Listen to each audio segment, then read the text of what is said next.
Hey guys, what we're going to be working on today is we are going to be using the shape of leaves, and I've got 3 different kinds, to create a beautiful piece of art using line, pattern, and shapes. So these tracers are going to be here for you, and you guys are going to be using that wonderful marker printed paper that we made last week.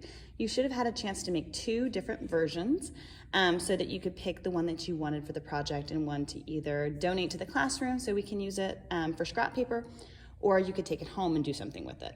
So I've got a dry version here. Actually, my daughter made this. Thank you, Elsie. And what we're going to do with this is we are basically going to be using the back to start with. Sorry about that.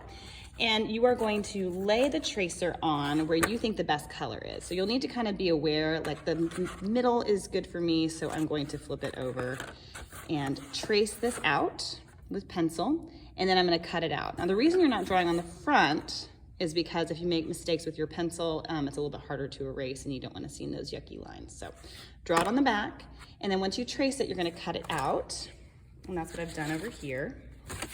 So I traced it on the back, and then I cut it out. Okay, so this is your positive space, this is your negative space here. But we can still use this paper for the scrap bin because it's got some really pretty spots on it. So please don't throw this extra paper away. The quality of paper is really good, so you want to hold on to the scraps of that. And don't wad it up if you don't mind. All right, so once you have your leaf cut out, please put your name and section on the back, and then you're going to flip it over. Now once you have your leaf flipped over, we're going to be drawing some leaf veins over the top because we're going to section this out for different lines, shapes, and patterns. What we're going to use today to do this is thin Sharpie. So the pen Sharpies are what we're actually going to use today, the ultra fine tip. And you'll notice because the lid is more like a cylinder, it doesn't have a point on it. And we're going to just draw where the stem is. I'm just going to draw a line to kind of cut that little area off, you can see. And then I'm going to draw a nice straight line that goes all the way up to the top. Now, depending on your leaf, it's going to look a little bit different. Okay, so you're going to start there, and then you're going to start to section it off. I'm going to draw lines that go in between each of my curves.